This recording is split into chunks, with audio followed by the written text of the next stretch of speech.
You're listening to Women's Media Center Live with Robin Morgan.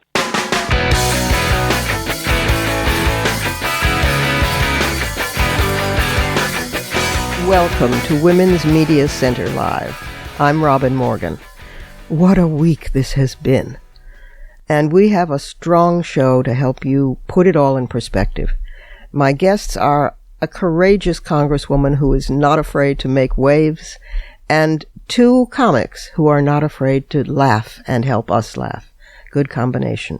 Also, I have a surprise for you, something I've never done before on this program, which is to, for this week only, combine what normally are two separate features, the Surrealism Corner and Fighting Words, into one segment, Fighting Words, at the very end of the program, to make room for a story that is major, was news-breaking, has not received the attention it warrants, and we're going to give it that attention and further that story with additional information, and it is about connecting Trump and Putin directly.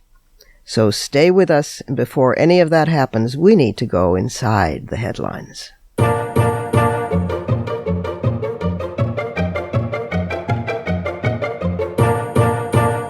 This week, we have to start back in the USSA. Former acting U.S. Attorney General Sally Yates testified before the Senate committee investigating Russia's connections with Trump and his crew. She was intelligent, fair, principled, unfailingly polite, knew her facts backward and forward, and mopped the floor very elegantly with Ted Cruz. Her defense of the Constitution moved more than this viewer. Now that Trump fired her for having defied, as he put it, his illegal executive orders, I hope there are Democrats out there who are already urging her to run for public office. Certainly Republicans won't. Then again, so many people have been fired and bitten the dust in Washington, D.C. that the Capitol is beginning to look like the last act of Hamlet. The new Environmental Protection Agency Administrator, Scott Pruitt, who doesn't believe in climate change, has dismissed at least 5 members of a major EPA scientific review board, replacing the scientists with representatives from industries whose pollution the agency is supposed to regulate. The White House fired its chief usher, Angela Reed, the first woman and the second African American ever to hold the position. No reason was given. Of course, the star firing of the week was the summary dismissal of FBI Director James Comey, a few days after Comey requested additional funds and resources for the FBI investigation into collusion between the Trump campaign and the Russian government, and a few hours after the FBI issued subpoenas to obtain financial records of and possible testimony by various associates of former fired National Security Advisor Mike Flynn in that investigation. This follows, as we well know, Trump's firing of Sally Yates, and almost all U.S. attorneys, including Preet Bharara of New York, who was investigating Trump at that time. The reason given for firing Comey sent the House, Senate, press, and Internet into differing stages of shock, outrage, and even hilarity, since the Trump regime claimed the reason was Comey's handling last year of the Hillary Clinton email investigation, when Trump himself had praised Comey at that time for that handling, which likely cost Hillary the election. Not that the regime could have given the real reason for the firing, since it was obvious to everyone, including maybe the White House chief usher, that Comey's FBI investigation was intensifying and getting uncomfortably close to the truth, so Comey had to be stopped. If Trump could then appoint his own FBI director, he could protect his interests. Plus, if the going got rough, even order a reopening of investigations into Hillary's email as yet another diversion. Comparisons with Watergate and Nixon were so numerous this past week that they littered the floor along with all the pink slips. As of this moment, and it could change any second, calls for an independent investigation and a special prosecutor have grown really loud, and there are strong signs that certain Republicans, trying to locate their spines, are about to join that call. Meanwhile, though all but ignored, the Senate confirmed Trump's pick to head the Food and Drug Administration. Dr. Scott Gottlieb will be FDA commissioner, responsible for regulating the same drug companies with which he's had close ties for years. Gottlieb was seen as a moderate choice compared with other candidates being considered, including one who advocated eliminating the FDA requirement that companies demonstrate the drug works before it's approved. Another highlight of the week was Idaho Republican Congressman Raul Labrador, a Freedom Caucus member, who got an earful of infuriated boos from constituents when he blithely announced at a town hall, quote, "Nobody dies because they don't have access to health care," close quote. Not missing a beat or pausing in his persecution of immigrants, Trump signed a bill extending a much-criticized visa program, the EB-5, which allows wealthy foreigners to win fast-track immigration status in return for investing $500,000 in U.S. properties. Trump signed the bill just one day before Nicole Kushner, sister of senior White House advisor's son-in-law Jared, pitched the program to Chinese investors, noting as she did the special relationship her family now had with the U.S. government, underlining the revitalized EB-5 and hyping certain Trump properties that could use an investor or two. The furor was so immediate that even the Kushners had to apologize for having been, quote, misunderstood. And the rest of the world? In Mexico, the National Citizens Femicide Observatory reported that annual female homicide numbers more than doubled between 2007 and 2015, from 1086 to 2555. But a new tool has emerged, challenging the concept of the Mexican machista itself. Gendes, or Gendes, Gendes, a Mexico City research and advocacy group, offers thrice-weekly free counseling sessions to which men come trying to work through their anger and their misogyny.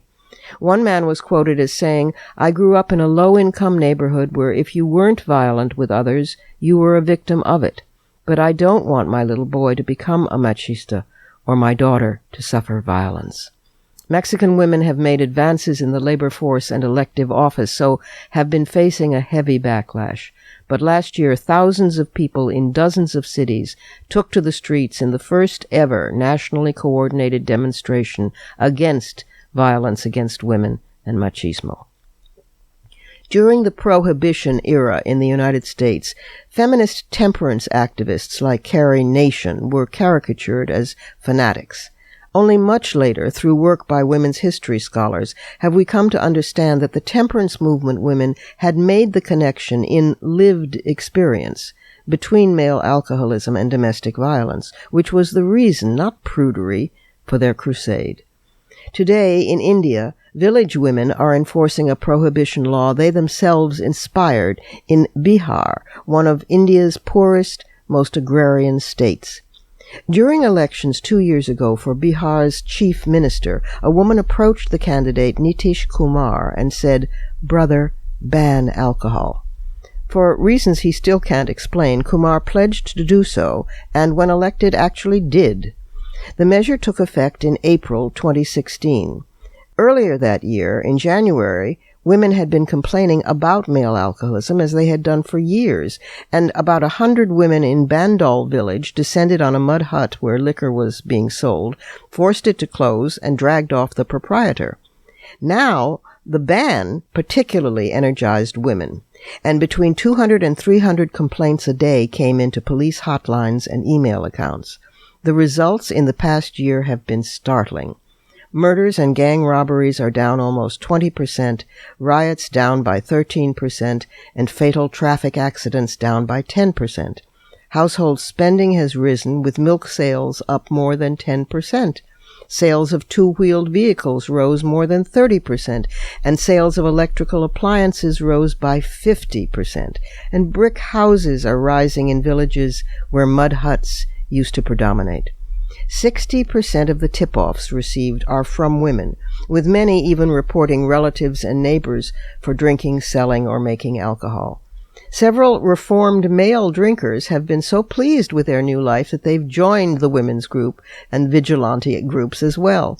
More than 30 million Biharis, about a quarter of the population, answered the call of the chief minister to show their support for the ban by joining hands in a human chain along 7,000 miles of roadway one day in January. The chief minister of nearby Madhya Pradesh state recently announced that he would phase in prohibition. And on March 31st of this year, the Indian Supreme Court reaffirmed its ban on alcohol sales near the nation's highways to try to reduce an epidemic of drunk driving. And the gladdest global news of the week was brought to us all by France, where Emmanuel Macron was elected president last Sunday, winning 65.1% of the vote to Marine Le Pen's 34.9%. It was a huge setback for ethno-nationalism and a triumph for democracy everywhere. Vive la France!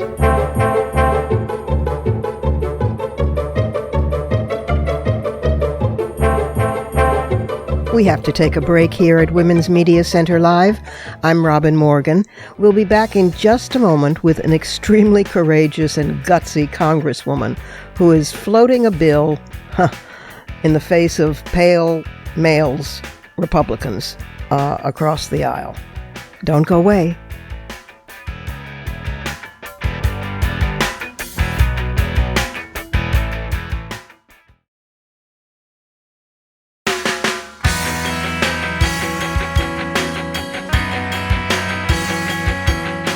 You're listening to Women's Media Center Live with Robin Morgan.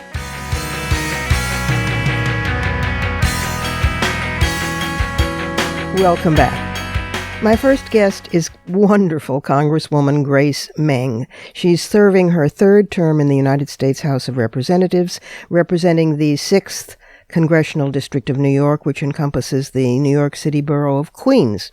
She's the first Asian American member of Congress from New York State and sits on the powerful House Appropriations Committee, that's the PERS, and also its subcommittees on state and foreign operations and commerce, justice, science, and related agencies.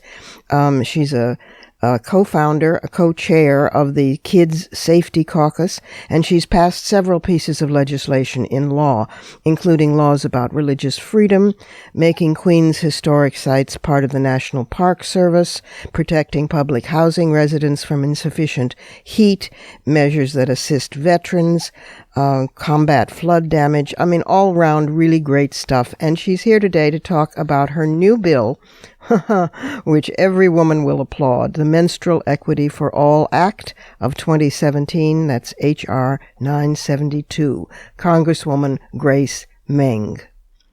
Congresswoman Meng, Grace, if I may call you that, welcome to the program. It's so good to have you here. Thanks for having me on, Robin. Well, I've been a fan for some time. You are not my congresswoman, but you're a neighbor. You're a congresswoman for most of the borough of Queens in New York City.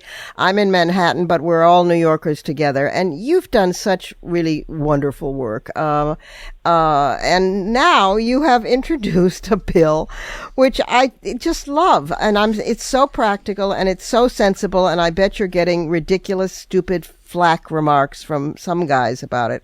The Menstrual Equity for All Act of 2017, H.R. 972. Tell us about this bill. Well, this is something that I believe that we need to highlight more in our daily conversations. And so you are right. It's a subject that makes a lot of people uncomfortable, both men and even women. Yeah. You know, we desperately need to change the conversation and bring these issues of menstruation and feminine hygiene products out in the open. This is something that should not be hidden from the public. And until we are able to break these taboos, we'll never be able to fully address menstruation-related policy issues. Mm-hmm. About these conversations. And so I introduced this bill, Menstrual Equity for All Act of 2017. And I have to say that we have been getting correspondence and postcards from young women, women all over the country, and thanking us. And that has really been the most heartwarming to be able to sense that that they feel like they can work and communicate with Congress on an issue that's so important to them. Right, because if it's unmentionable, it's never going to get any action. And I read in your press release about the bill that it's estimated that up to 86% of women use tampons, up to 72% use pads, and 75% use panty liners. And the average woman will use 12,000 tampons in her lifetime, with an average box costing $7. That's 36 tampons. So a woman's going to spend almost $2,500 over the course of her life on tampons alone, not including the other sanitary project. And there's no support for that if she's poor, if she hasn't access, and so forth, is there? You're right. You're exactly right. And this is an issue that I was fortunate enough not to have really thought about growing up. I was able to afford these products, but you are absolutely correct.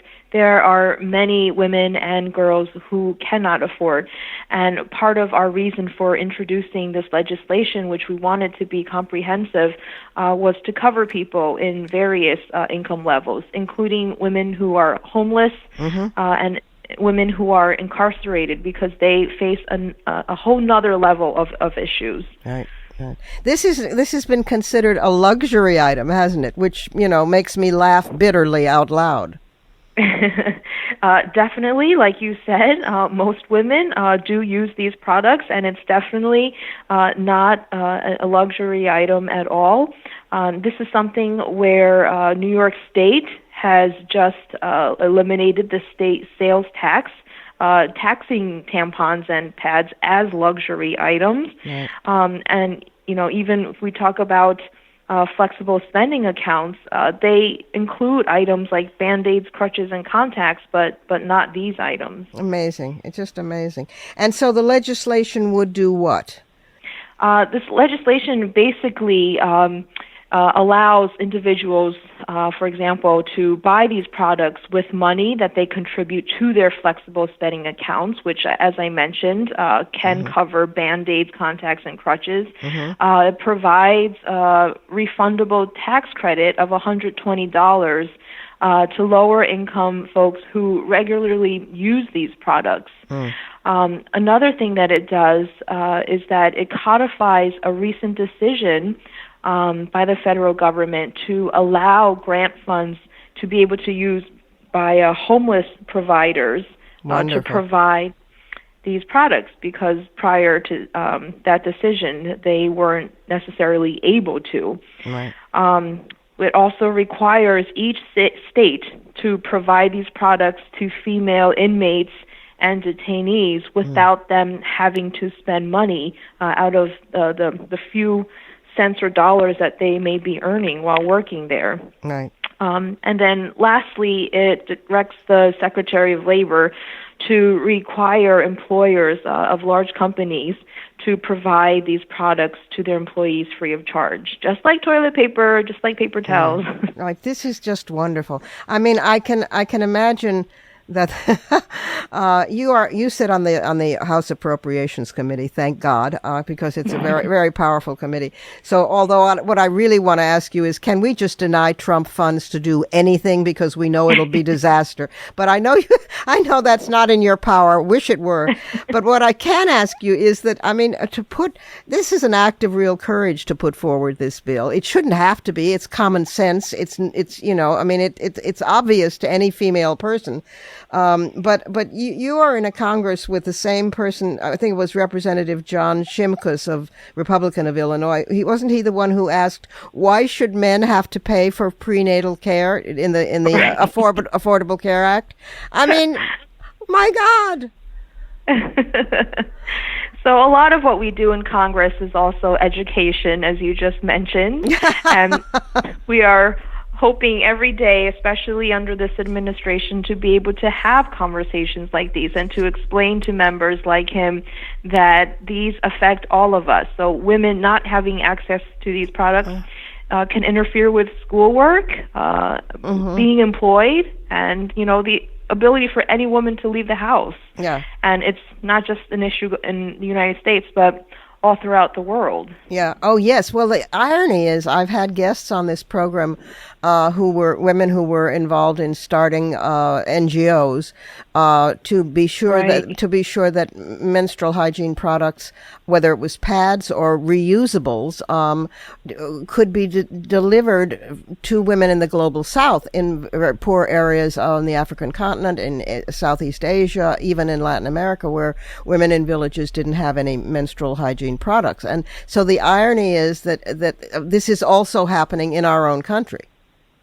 Definitely, and this is part of the main reason why I became so interested in working in this issue, that in the year 2017, that there were girls in this country or around the world who had to skip school maybe like a week out of every month because they couldn't afford these products. This is what will happen now? Is it in committee? Where does it go from here? I know there's been a lot of co-signatories on it. Yes, there are co-sponsors. It's still in committee. I don't know what the chances are of passing it in Republican majority House and Senate, but I'm hopeful that our colleagues on the House Ways and Means Committee and the various committees that it falls under will understand that this is and should be a bipartisan issue, and that women of all parties and all income levels face these problems. Yeah, I mean, so far I'm just looking at the list of co-sponsors, and they're all Democrats. Is there any Republicans at all among the co-sponsors, or do they all think that this is a luxury? Well, this is the test, right? I see. Right now, it's all Democrats, but we welcome at any point any Republican to sign on. Yeah, women come in Republican too. I mean, right. It's amazing how you are a saint, Grace. You suffer fools gladly. It's extraordinary. I know that you also are the first Asian American member of Congress from New York State, and the only Congress member of Asian descent in the entire Northeast. And of course, you're the first woman member of Congress from Queens since Geraldine Ferraro, who was a former vice presidential nominee. And I noted that you also were instrumental in striking the word Oriental from federal law and protecting public housing residents as well. It seems to be, at least where the women are concerned, a more diverse and stronger Congress, at least among the Democrats again, than ever before. Are things getting better in terms of that? I do want to say we made a lot of progress. Being a woman of color, being a mother. Right. I want to make sure now in this administration more than ever that we're able to protect and defend our constituents and all Americans. Yeah. The budget proposal that you mentioned earlier, Republican House members, and we're still in negotiations, but even the Republican Congress members, many of them agree that these cuts are unsustainable and would hurt so many people. Mm-hmm. Yeah, well, they would. I mean, it's every day brings agita to those of us in this. Although I will say this, that the uprising at the grassroots is fantastic. I'm sure you are one of the members of Congress who look forward to your town meetings because you're loved and reelected, and have been on the side of the people to begin with. But all those fantastic ordinary citizens standing up and going to town hall meetings and visiting Congress people's offices have really made a difference. And so, listeners, I hope you will get on board of this bill and write your own congressperson if it's different from the great Grace Meng. It is H.R. What is it again? 972, and it's the Menstrual Equity Act for All Act of 2017. Grace, thank you for doing this and thinking of women and just being a wonderful congressperson. Oh, thank you, Robin, and thank you to your listeners for having our backs every day. All right, and write her and give her support at the Houses of Congress. And thanks for being with us today. Thank you, Robin. Time for another brief pause here at Women's Media Center Live. I'm Robin Morgan. And if you've ever had to face some idiot saying feminists have no sense of humor, you will especially appreciate what's coming up, because it's two women who have a great sense of humor, who know feminists have a great sense of humor, and in fact, who contribute to it.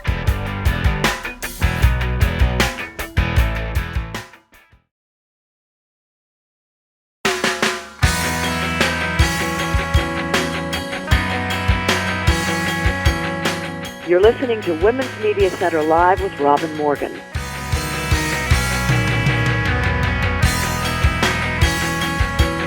And we're back again with something completely different.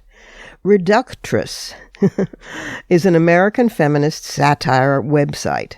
It parodies articles found in media that are targeted towards women, especially women's magazines. And it was founded in 2013 by comedians Beth Newell and Sarah Pappalardo.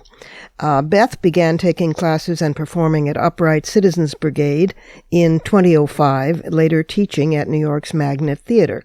Sarah was a comedy performer and writer while attending college in Chicago, and she worked as a freelance writer. And the two of them founded Reductress in April of 2013, and by August of 2016, the site had reached 1.7 million monthly global visits, with a record monthly readership of 2.4 million hits in November of 2014.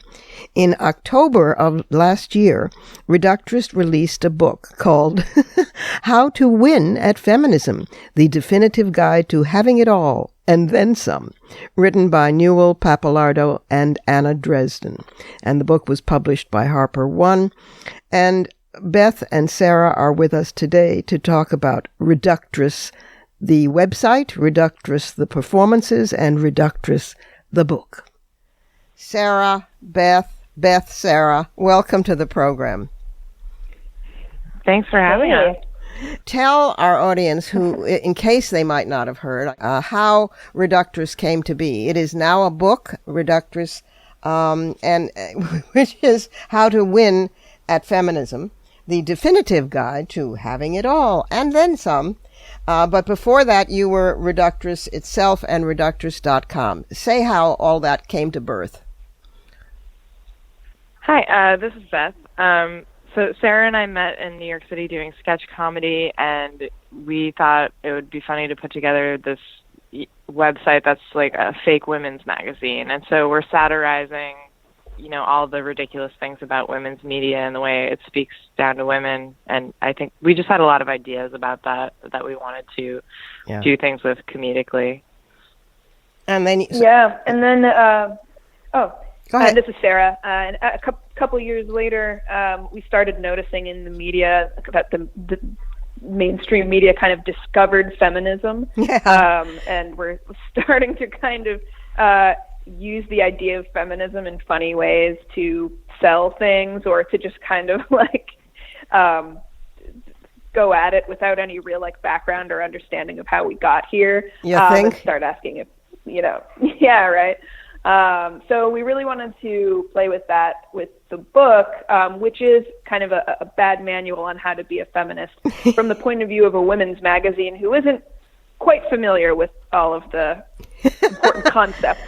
Well, it's just it had me laughing out loud, and validated rage at the same time.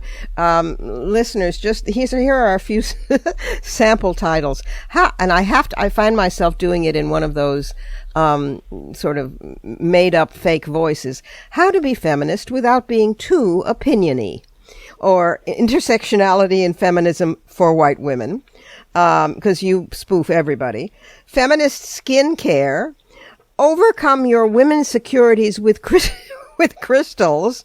How to be sex positive even when you're bloated. And I love this one. Feminist things that will get him off. I don't think Cosmopolitan has ever had a cover without there being 5 things that he will please him, 10 things he will like. And then there's Menses, the original feminist accessory, and Work-life balance versus life-work balance. Which is right for you?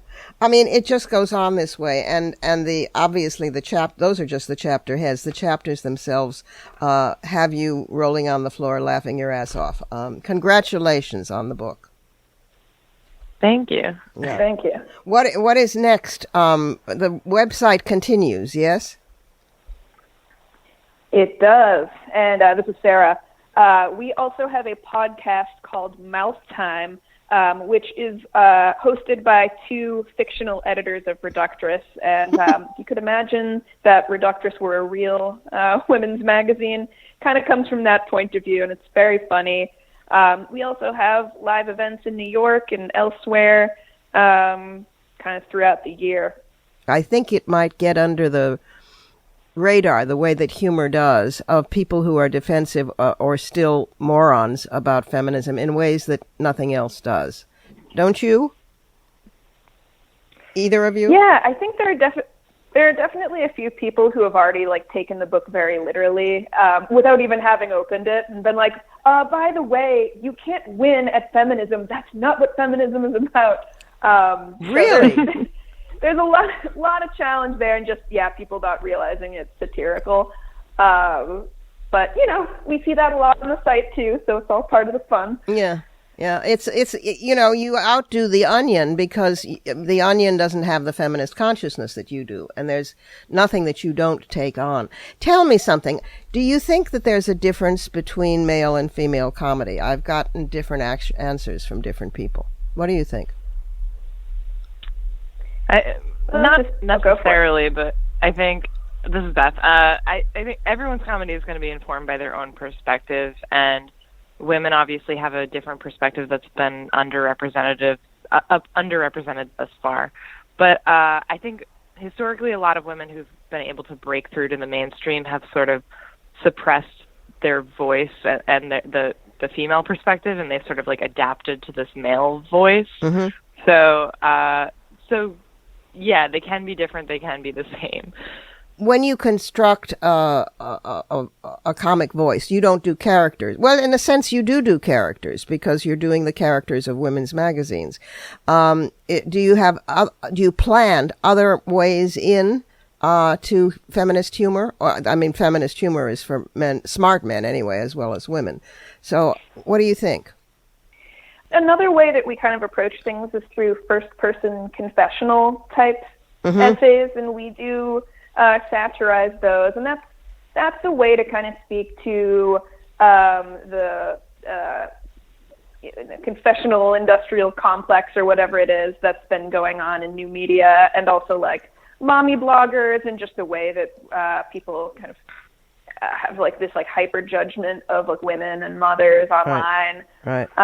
So that's another in for us, and certain ideas might not fit so well in that traditional magazine format, so we kind of put that through that lens to hopefully say what we want to say more effectively.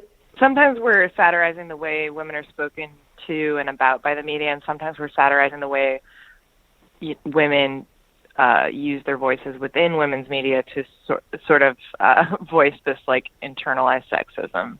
The latest co-optation that took my breath away is that Dior was selling T-shirts that said something like "I'm a feminist" or "Who isn't a feminist" for $710.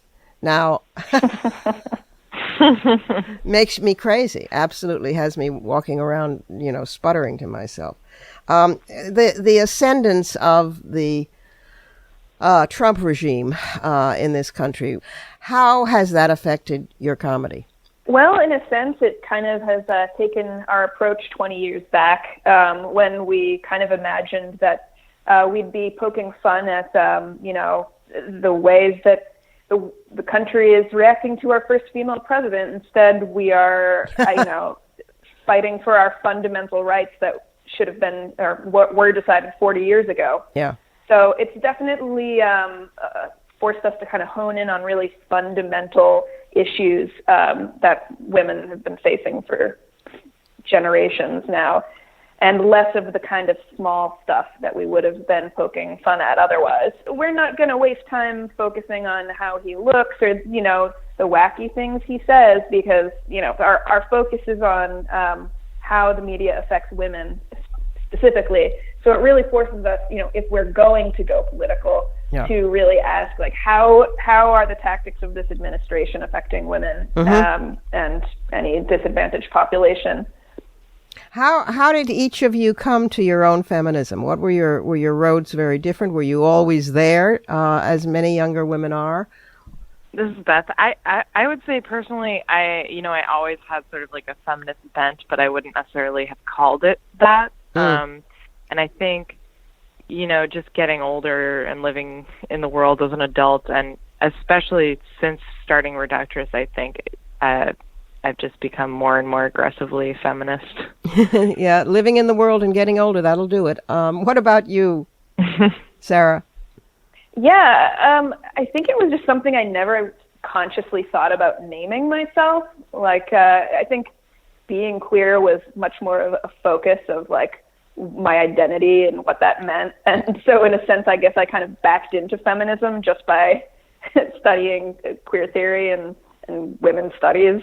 Just kind of there since you think adulthood, I guess. You think in both your cases, since you were it before you named it, do you think that the F word was what deterred you, or it seemed uncool, or it seemed your mother's Oldsmobile? What do you think?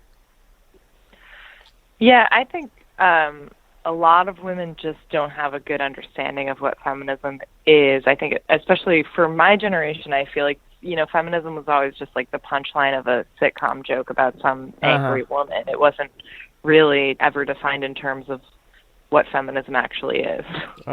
Yeah. And any group that's currently fighting for their rights, the mainstream is always going to use the most exaggerated caricature of that movement. We see it with Black Lives Matter, we see it with feminism. Right. So, that's a tactic to keep us from being ashamed to speak. Right. And, it takes a little while to kind of figure that out. But once you do, it's oh, right. Not going to be silent anymore. I'm so grateful to both of you and to Reductress for what you're doing. Thank you. It's Reductress.com is the place that you can go to, listeners, which is the website, and you will laugh your asses off and get good politics at the same time. And the book, which is a great gift as well as to have, is How to Win at Feminism, the definitive guide. It just changes my voice to read this. The definitive guide to having it all and then some, presented by Reductress. And there's a podcast, and there's all sorts of good things. And we've been talking with Sarah and Beth, and I thank you again for being with us, and keep up the great work. Thank you. Thank you. And it's time for one last break here at Women's Media Center Live. I'm Robin Morgan, and I will return directly with a one-time event. Today we combine Surrealism Corner and Fighting Words for a surreal and news-breaking story, coming right up.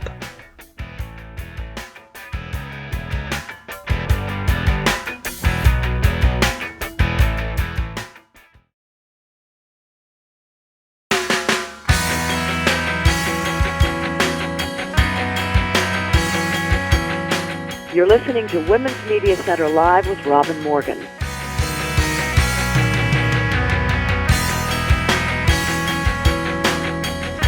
Welcome back to some fighting words.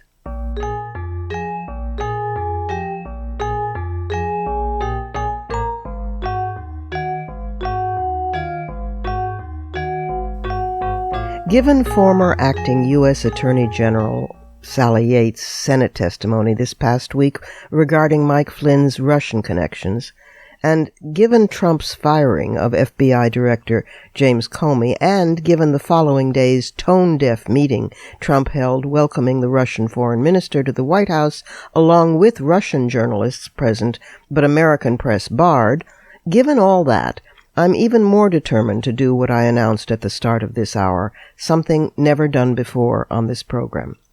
I'm combining two features, the Surrealism Corner and Fighting Words, to devote to the following single story, a story both surreal and seriously important. The surrealism will be self-evident. The importance... You know how when you work a jigsaw puzzle, you first find the easier corners and edges and then work inward to the center? Well, for months now, investigative journalists and different U.S. intelligence agencies have been doing just that. But this story is, if not the center itself, a large chunk of the puzzle very close to that center piece. It's a major investigative article by respected journalist Ben Schreckinger.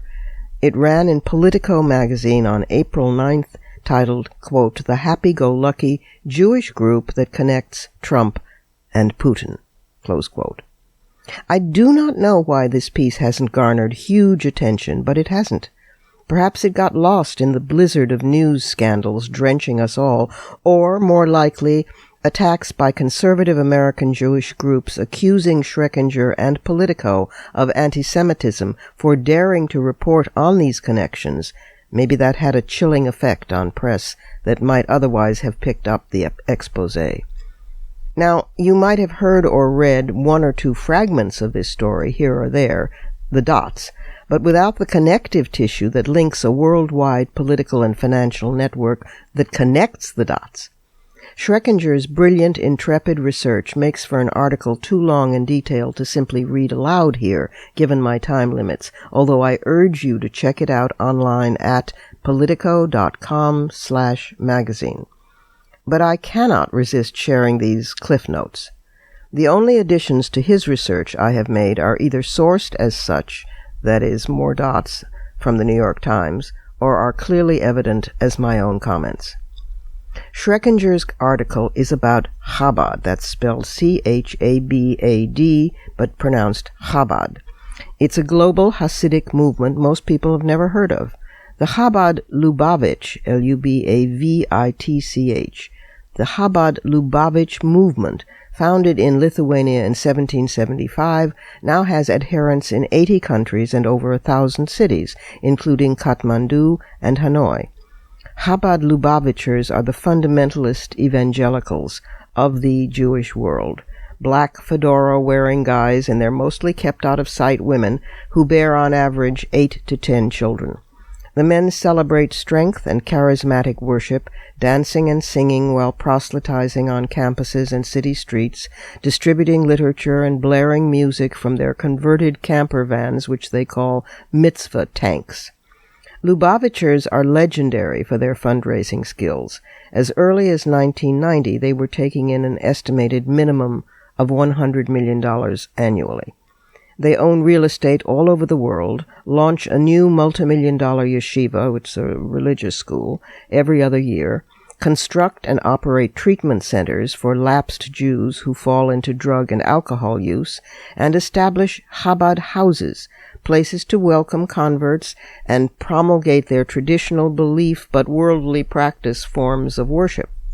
Chabad sometimes does make news, as it did in New York City in 1991 when a car in the motorcade of their last leader, Rabbi Menachem Schneerson, struck and killed a 7-year-old African-American child, sparking the Crown Heights so-called riots after the rabbi refused to express apologies or even sympathy over the death, or to comment on it at all.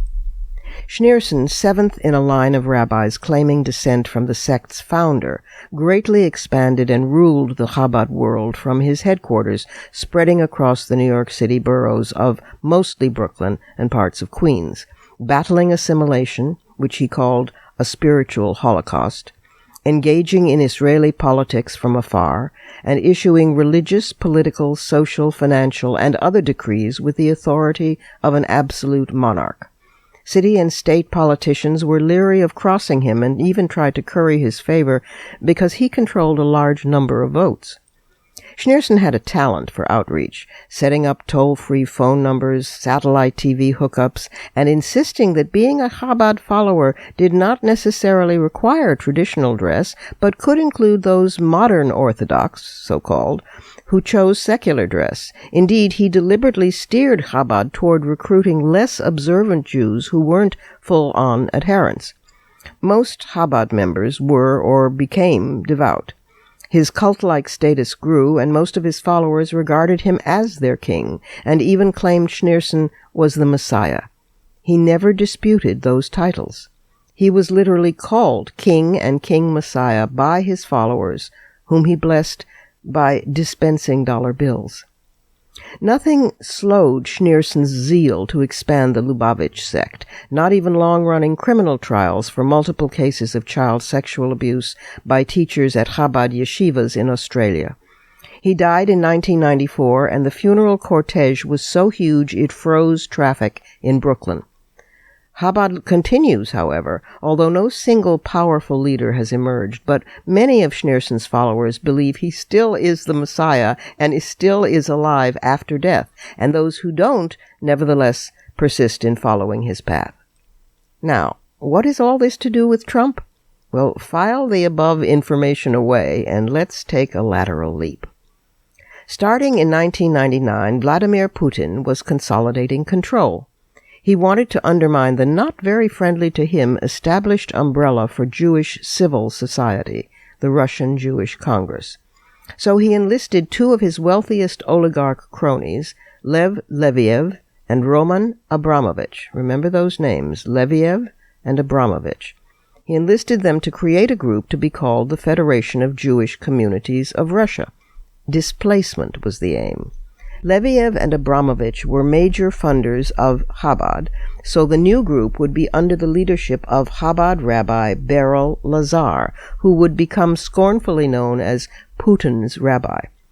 Chabad became Putin's tool, and by 2014 the sitting chief rabbi of Russia was pushed out, and Putin's rabbi Lazar was installed in his place. Lazar was the only Jewish leader present at Putin's triumphant announcement of the annexation of Crimea. He was also Putin's special guest at the opening of the Sochi Olympics on the Sabbath, and was Putin's personal tour guide at Jerusalem's Western Wall. Anti-Semitism suddenly was officially discouraged in Russia, and a state-sanctioned Judaism, Chabad Lubavitch, was publicly celebrated. In 2013, a $50 million Jewish center opened in Moscow, funded by Abramovich with additional funding by Putin himself, and it was and remains under the auspices of Chabad. Meanwhile, Trump, seeking Russian projects and especially capital, joined forces with a partnership called Bayrock Sapir, that's BAYROCK SAPIR, Bayrock Sapir, which had close ties to Chabad. That company would later face multiple lawsuits for fraud, a criminal investigation of a Manhattan condo project, and an ongoing lawsuit filed by its own former executives for racketeering and extortion. Bayrock Sapir was led by three men, Felix Sater, Tevik Arif, and Tamir Sapir. Felix Sater is a Chabad House member and a convicted mob associate who would go on to work directly for the Trump organization. Tevik Arif, a Turkish-born former Soviet bureaucrat turned wealthy real estate developer and Chabad donor, was arrested in a raid on a yacht in 2010 and charged with running an international underage prostitution ring, a charge he managed to beat on technicalities. And Tamir Sapir, a billionaire who will return later in this story. Well, in 2007, Sapir's daughter married the right-hand man of Putin pal Leviev, Donald Trump, who called Sapir a great friend, that's in quotes, hosted the wedding at Mar-a-Lago. Some months later, Trump met with Leviev to discuss Moscow deals and attended a bris ceremony for Sapir's new grandson at Rabbi Schneerson's grave, which is a holy Chabad site. Are you still with me? The plot thins, becoming more transparent. Trump's son-in-law, Jared Kushner, bought a $300 million building from Leviev, by then the largest funder of Chabad worldwide. And remember Abramovich, the other major Chabad funder who, along with Leviev, is a Putin inner circle guy? Abramovich is also part owner of a firm with contracts to provide 40% of the steel for the Keystone XL pipeline, and owns a large stake in the Russian oil megacorporation Rosneft, a company implicated in the Trump-Russia collusion investigations. His wife, Zhukova, hosted Ivanka and Jared in Russia in 2014 while scouting real estate properties, and the Abramovitzes reportedly attended Trump's inauguration as Ivanka's guests. Zhukova, a friend and business partner of Rupert Murdoch's ex-wife Wendy Deng, has grown even closer to Ivanka, who in turn has grown closer to Wendy Deng, who of late has had to repeatedly deny that she has been dating Vladimir Putin. What a small world, huh? And remember Felix Sater, the Chabad House member and convicted mob associate from Bayrock who partnered with Trump on numerous developments? Well, he escorted Ivanka and Don Jr. around Moscow in 2006 to, yes, scout potential projects. When Sater's stock fraud conviction became public, Donald Sr. nevertheless brought him on as a top-level advisor to the Trump Organization, though later Trump claimed he barely knew Sater. Chummy photos would seem to prove otherwise. From here on, things get positively Byzantine, with interlocking deals and financing between Russia and Trump, with Ivanka and Sater working together on the Trump Soho Hotel, and with a cast of thousands in addition to supporting players from Turkey, Soviet Georgia, and Azerbaijan, plus the usual suspects Carter Page, Paul Manafort, Roger Stone, Mike Flynn, Russian diplomats, et al. But I'll include only one new character here. Michael Cohen, former Trump Organization executive vice president, now Trump's personal lawyer, nicknamed the Pitbull. It was Cohen who tried to defend Trump's campaign-convenient, newfound opposition to abortion, saying, quote, "People change their positions all the time, the way they change their wives," period, close quote.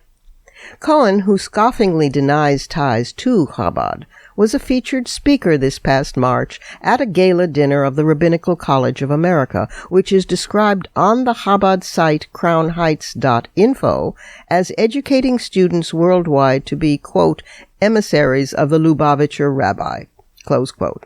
What a coincidence.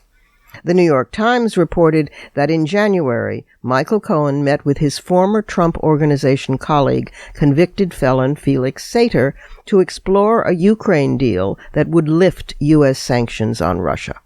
Cohen delivered the proposal resulting from that meeting in a sealed envelope to the then National Security Advisor, Michael Flynn.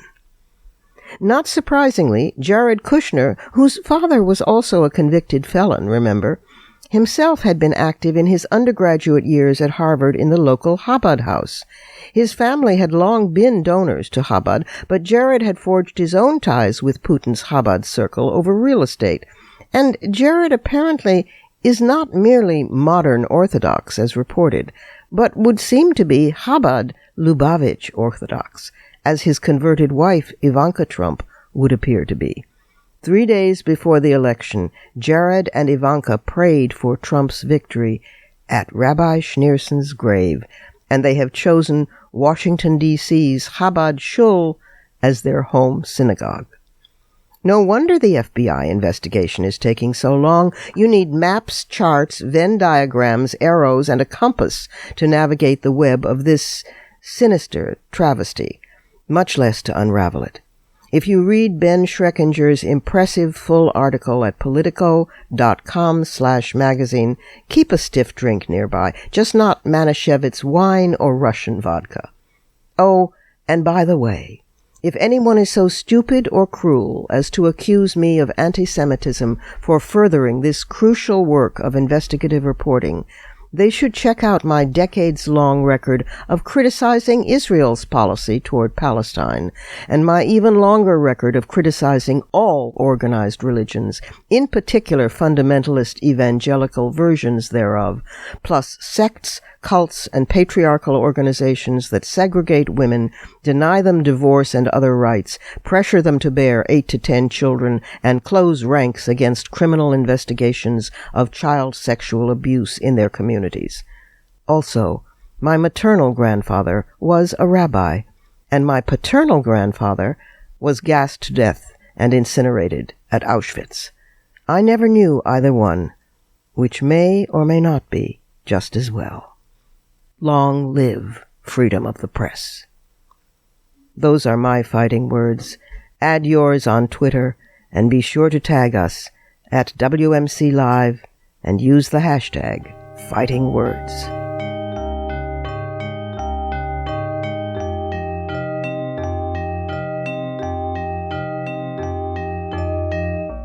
And that's it for today. This program is syndicated, but if you can't find the broadcast on a radio station in your area, you can always visit us at WMClive.com for the show, plus the archive of all our previous episodes, and at iTunes worldwide, where you can stream, download, and subscribe to our show's podcast. Also, be sure to find WMC Live on Facebook and Twitter. And you can check out my own website and blog at robinmorgan.net and find me on Facebook and Twitter, too. Portions of this program were taped earlier. Opinions expressed here do not necessarily represent the WMC. Here's the family for Women's Media Center Live. WMC President and Executive Producer of this program, Julie Burton, and our founding and sustaining sponsor, Regina K. Scully.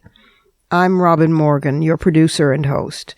Thank you for being with us, and don't forget to join us next week right here on Women's Media Center Live.